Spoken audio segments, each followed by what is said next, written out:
స్వదేశీ పరిజ్ఞానంతో రూపొందిన హరిత చోదక వ్యవస్థ పరీక్ష విజయవంతమైంది. పిఎస్ఎల్వి-C 58 రాకెట్ ద్వారా నింగిలోకి వెళ్లిన హరిత శాటిలైట్ భూక్షలో సత్తా చాటిందని భారత రక్షణ శాఖ వెల్లడించింది.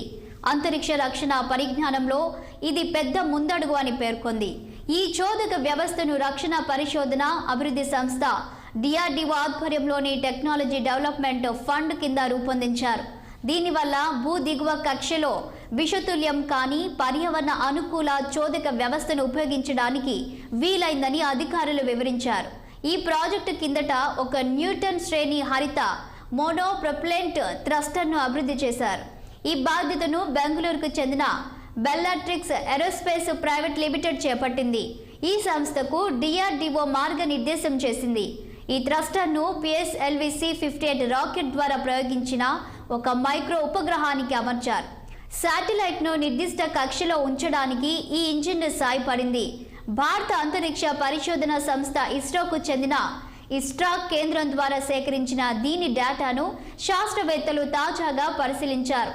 అన్ని అంశాల్లోనూ ఈ హరిత చోదక వ్యవస్థ తమ అంచనాలకు మించి పనిచేసిందని అధికారులు తెలిపారు.